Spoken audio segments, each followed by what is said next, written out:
And now we're going into best natural hair care product on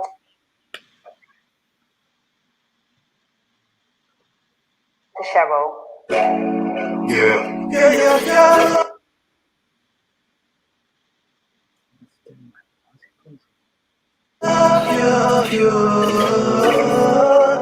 Girl, you find this. Just like a broken wing, torment my heart, restart and back on track. Now we there.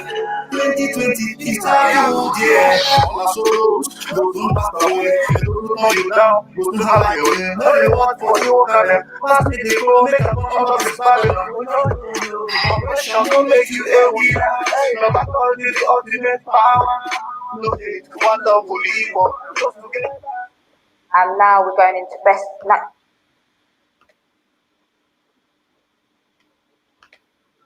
Okay, good morning, good afternoon, good evening. Welcome to BWTM Online. I have with me the founder of the BBFA, Miss Cheryl Jumbo, coming into the room now.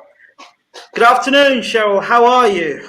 Good afternoon, Ingram. I am fantastic. Thank you very much. How are you doing? I am fantastic myself. How have things been? I would say very busy, slightly stressful, exciting, nerve-wracking, and also contemplative. There's been a lot happening this week. Absolutely, particularly in Nigeria, where you are from. We have the situation with SARS. So if we can just talk a little bit about that at the moment from your perspective and how things have been. Well, of course, it's been heartbreaking just witnessing the devastating footage that we've seen. It feels as if our anarchy is reigning at the moment. I'm hoping that things will take a positive turn and we can hopefully resolve the issue that we're seeing currently.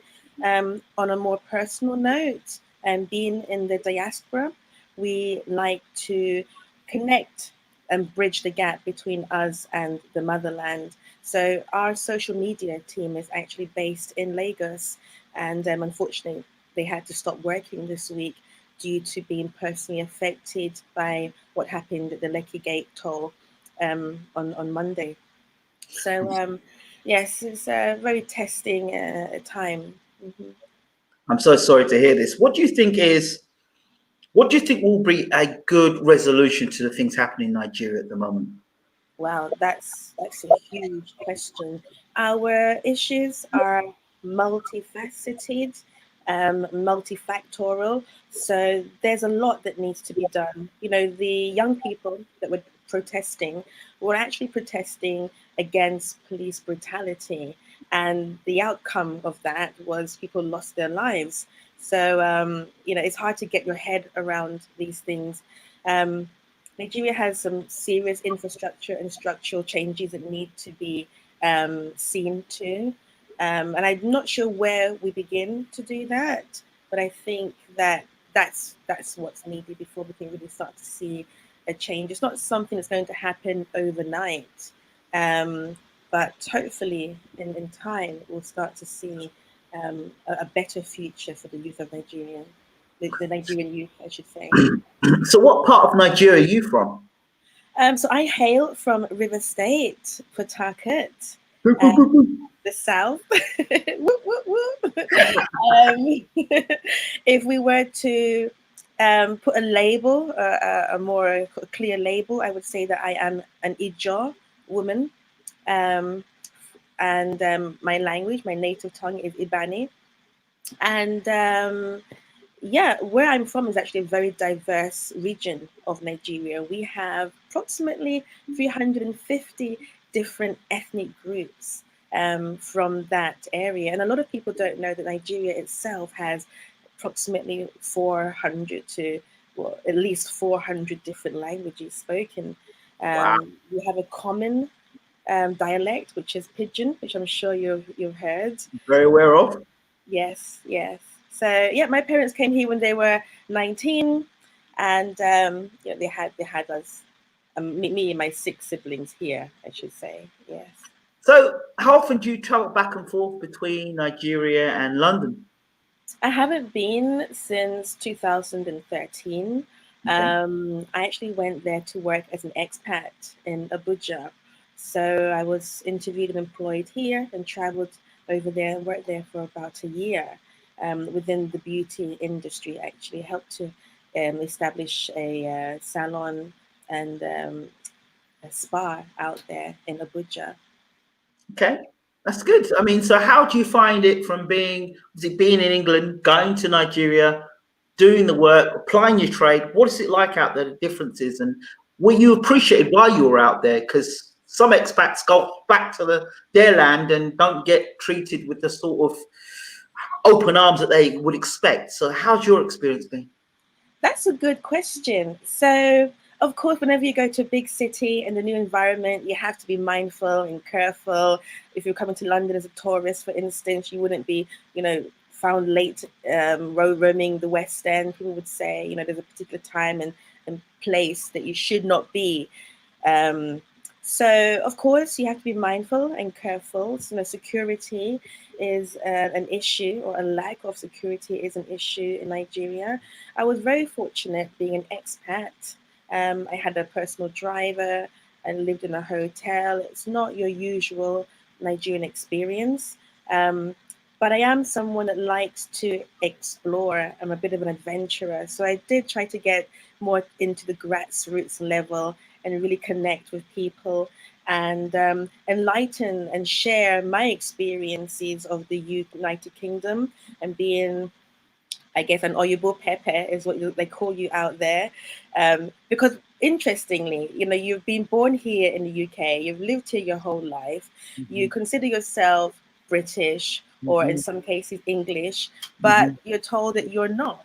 And then you go all the way back to Nigeria, going home to the motherland, and I get told I'm not Nigerian.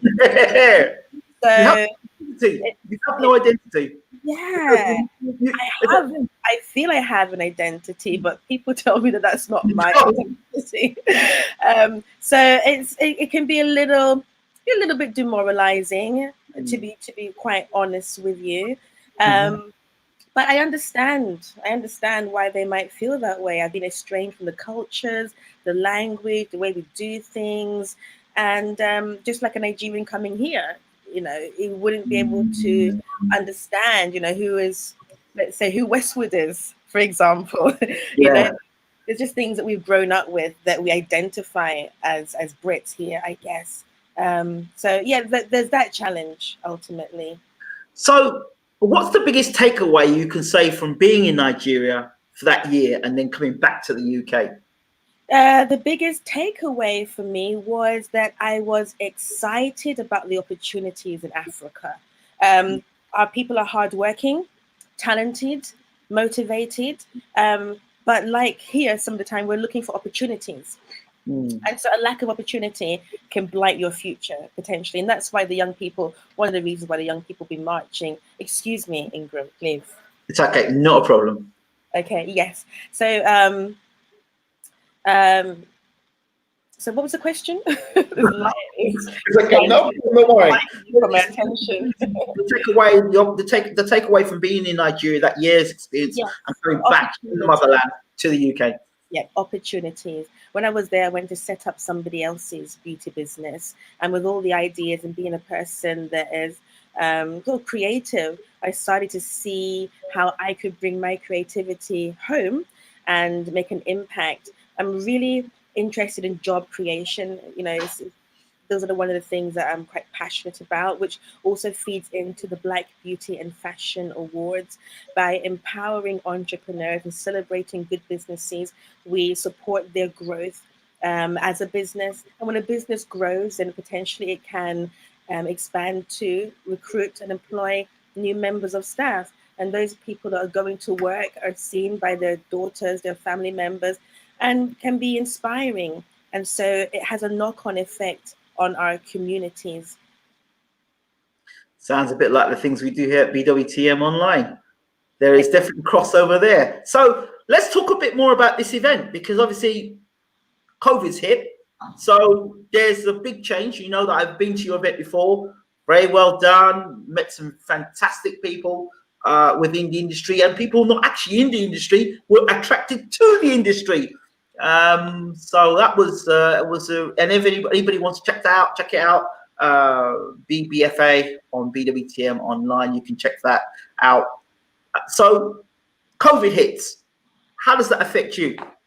Okay, so funnily enough, when I conceived the idea to do the Black Beauty and Fashion Awards, I wanted it to be on TV, and it kind of hit me along the journey that you don't see these kind of events on TV actually, and if you do, they're very much confined to a particular area. So let's say you've got the Asian Beauty Awards. It would be on an Asian cable TV network, for instance. Yes. I saw the BBFA as a more mainstream thing, a bit like the Mobos.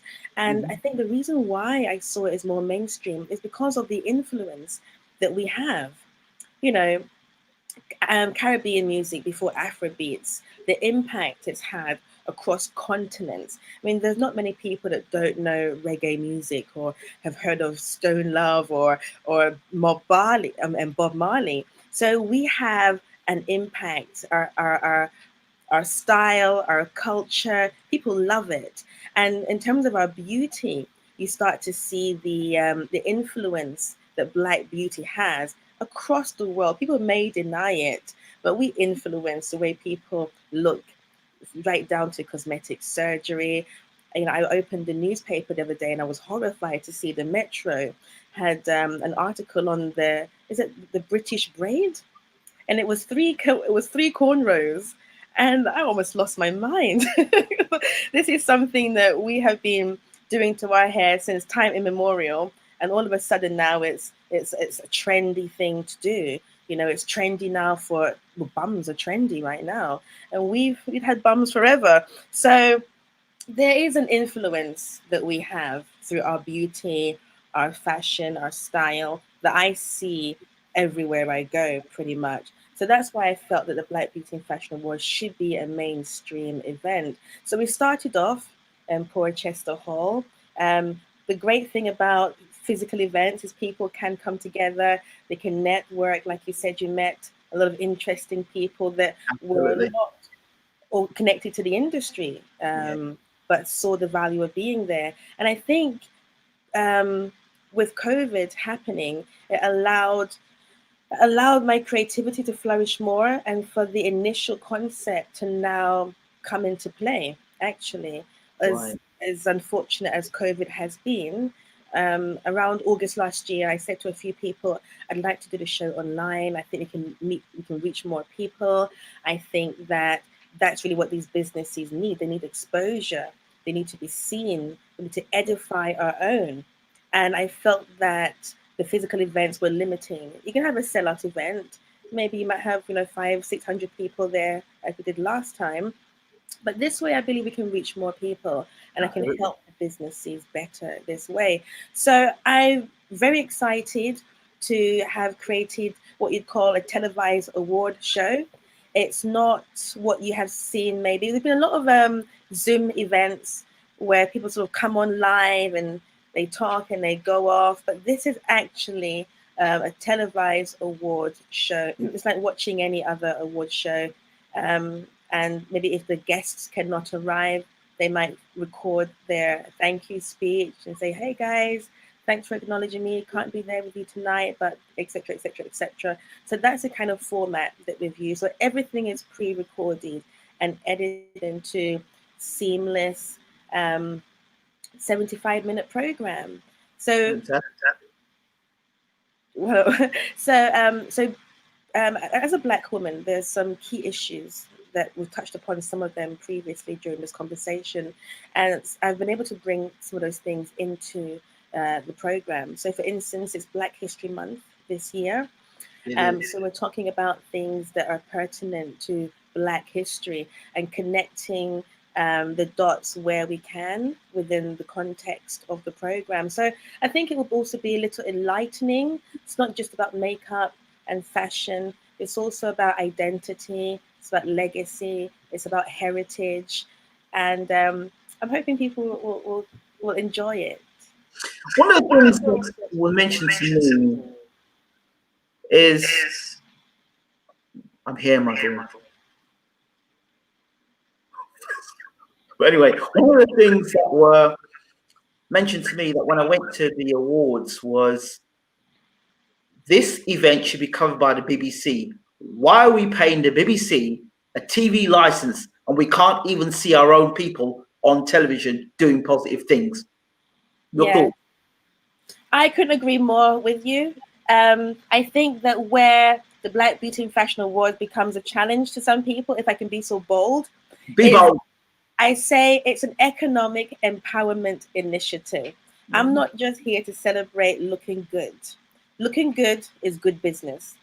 And we need that good business to enter into our pockets. The hustle must pay, as we say. You know? Blueprint. I get that. I hear that. So that may be a turn off for some entities that like to maintain a narrative of woe them, you know, and it doesn't fit in too well with the savior complex that some of them have, you know. So yes, so it's an economic empowerment initiative, and I stand by that. The industry is worth billions upon billions upon billions, and I want to see us profiting from our own hair and our own beauty. It hasn't always been this way. We've all heard of Madam C.J. Walker. Yes. We have heard of Dyke and Dryden. You know, these are self-made millionaires, you know, profiting off of their own hair and their own beauty and their creativity and innovation. And so for me, it's not about competing. It's not about taking anything back. It's about just owning what we have and creating a new lane. Ownership. So, yeah, that's it. Well, I would say, own your shit. That's what I say. I can say it. I can say it. Yes. So that's what it is. You can. That's what it is. So, I mean, another thing I want to talk to you about is the community, our community. It seems apparent that we're still comfortable for the most part going into other people's shops and buying our hair or buying our products in other people's shops, but there still is a problem with us buying products from our own people, the same products. Why is this the case? In the UK, I'm talking now. Okay, so it's not as straightforward as it never is. Yes. So like I mentioned before, Dyke and Dryden were self-made millionaires. They are the four-founders. They created the Black British beauty industry. So where did that business go after they retired, essentially? One of the challenges that we have that we don't talk about is that when a company such as Dyke and Dryden wants to sell their company, because people work hard and sometimes you want to enjoy the fruits of your labor. Some might say never sell, you know, keep that ownership. But when you amass a successful business that, let's say it's worth 30 million pounds, 5 million, 10 million, who is in the community ready to buy that business off of you? So sometimes you have other ethnic groups that have that are ready, have the money to invest in that business, and they will buy it off you. And when they take it off you, because it belongs to them now, and they can modify it, it evolves with them in line with their thinking. Because you may have conceived the idea, but you've sold it on to another group of people that don't have the same interest as you. So now, if you want to go onto the high street and buy a product, where can you buy those products? The high streets are flooded with Asian-owned or non-Black stores. Yes. So part of the problem has been, in addition to what I just also highlighted, is that when you have something that becomes so precious to you, is extremely lucrative, you want to protect it. So these communities or these business people that see, well, this is, you know, we're making billions. I've got Bentleys, I've got houses, my children are in private school. You know, I don't really want to let these people in. could be their thinking. I can't tell you exactly what they're thinking, but some of the stories that I've heard with some people that I work with, because I am a consultant also, I can tell you categorically there was a gentleman who had amassed the minimum order quantity that's required. There's a minimum spend to buy wholesale products from some of these wholesalers now. I'll give you an example as well. So when you've been in the business for so long and you have so many shops, now when it comes to buying wholesale, it may even be cheaper to buy wholesale from you than it is to actually buy from where the product is manufactured, because you've got to think of shipping costs, customs, all of these things. So you're based in the UK. There's an Asian-owned store. You can go in there. They will sell you your wholesale stock. So the minimum order might be 30,000, 40,000. In this case, it was 40,000 pounds. The guy wrote a check. They wrote back telling him, we do not want to sell to you. And they have that right. Whether it's acceptable ethically, that's another question. But these are some of the challenges that Black business people have come across when trying to establish their own beauty supply stores. Yeah, even if you get the money, sometimes people don't want to sell to you. To you. I hear that. What's been the greatest challenge in the UK for you to get from where you were to where you are today? Having to explain that there's a reason for the Black Beauty and Fashion Awards. Yeah. Not to people that look like me, but you know, in America, there's a space for Blackness. They've had the civil rights movement. Yes. They've got, you know, Black museums. There's so much that they've been able to do. You know, just fighting to be called African American. So there's a space that's understood that Blackness is a real thing, it's tangible, and we need to build that infrastructure. Here, not so much. We say that we are diverse and we are representing different communities and things like that. You don't cross the line. We have a long way to go. I mean, just could you imagine a Black prime minister in the next few years? I've talked about this before. No. No. No. That's how far we've got to Chaka Umo was probably the closest, and when he was getting close to trying to go for the leadership, they're like, "Don't you try it." Yeah. Right. Anyway, let me not.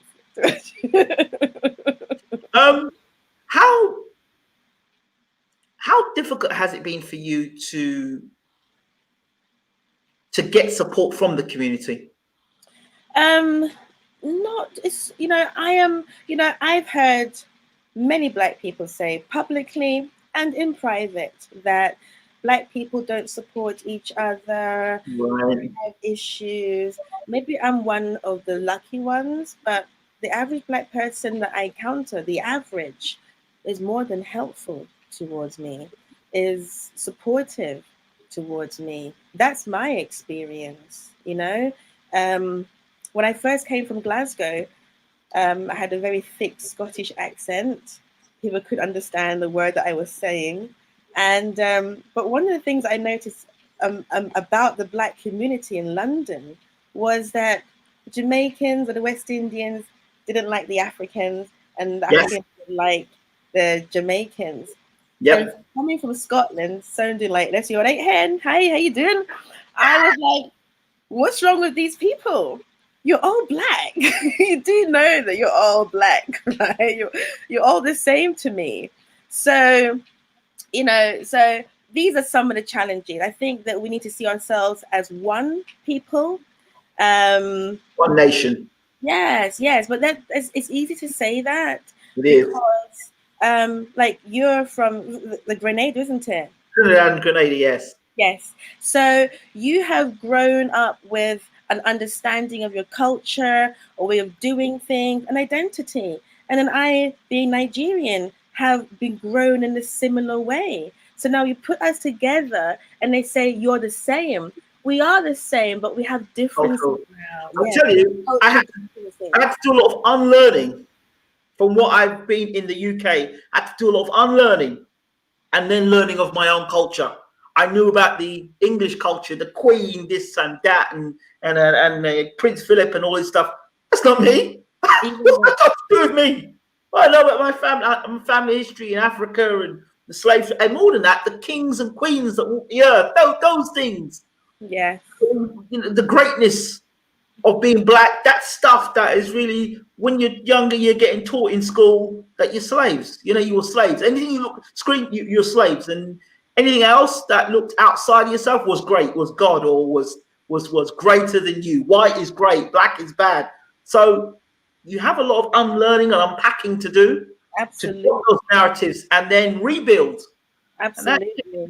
that can be a very traumatic experience. But once you're on the other side, you don't go back. Not after that.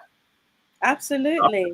And I think that, like you said, it can create mental health issues in people. I was told by my parents they weren't trying to harm me, but being told that, Cheryl, you're black, ooh, you're black, you're different. You have to do things better. You have to be smarter. Better. Yeah. You just have to be better. You cannot be, You have to be twice as good as. no, not as good as, better. Also good as. And most people, struggle with that because they just want to be me, I want to be myself. And so you go out into the street and you can imagine that everyone thinks they're better than you. So there's a lot that we go through as Black people. So yeah, for me, beauty is a tool, and I'm using it in every way that I can to empower. Absolutely. So we could go on for ages talking. I love talking to you, Cheryl. However, time is of the essence, and time is, of course, money. So for those people who want to tune into this magnificent event, give us the rundown of the details. Okay, so as you heard, we have the Black Beauty and Fashion Awards coming up on the 28th. That's this Wednesday at 8:15 p.m. GMT time. It's going to be available on YouTube. So that means whether you're in Canada, whether you're in the United States, whether you're in Jamaica, or anywhere in Europe and Africa, you can watch the show. And this is fantastic. It's super exciting. So you're going to get to see an amazing selection of entrepreneurs from across the world who have worked to create some amazing products for our hair and our beauty, as well as seeing some fashion entrepreneurs as well who are doing incredible things. In amongst all of that, we have some entertainment. So we have the internationally renowned reggae artist, Macka B, who has, yes, Macka B. He's written a song for the Black Beauty and Fashion Awards. He'll be giving out an award as well. So yeah, 8:15 this Wednesday on YouTube. You can go to our website, which is BBFAWARDS.com, and you can secure a ticket. There's a link there to the tickets. They're free. Or you could pay, and if you pay $10, you can enter into a cash prize draw, which we will be announcing all of our winners of our freebies and goodies that we're offering at the end of the night live. Yes. So there's one more thing you're forgetting. You have somebody from Big Brother Nigeria, I understand? Yes. So the evening split into two halves. Okay. So the first half of the night is all about the awards and giving these accolades. The second part of the evening is the after show, and that's going to be hosted by Big Brother Nigeria star Miss Khafi Kareem. Wow. And she will be interviewing the Prime Minister of the State of the African Diaspora. So just very quickly, the African diaspora consists of approximately 350 million people from the Caribbean islands to South America, to Canada, to Europe. Those of us who were taken through slavery, and those of us who have moved due to circumstance from our history. Let's not beat around the bush. Would any of us want to come here if not for what's happened in the past? So there's 350 million of us. And we're now calling this the sixth region of Africa. Okay, and we now have a prime minister to represent us. So he will be interviewed by Khafi Kareem alongside myself and an amazing singer called Shingi. She has a new album coming out, an amazing storyteller. So that's for 30 minutes after the main show. Wow, fantastic. I can't wait to join in and tune in and watch show. I'm gonna definitely be enjoying that, and many people as well will be enjoying that as well. So Cheryl Jumbo, thank you so much for coming on BWTM to talk about the BBFA. Well, Okay. thank you for having me, and keep up the amazing work that you're doing. We need Thank platforms like this to get our messages out. So kudos to you. Thank you so much. Again, thank you, Cheryl.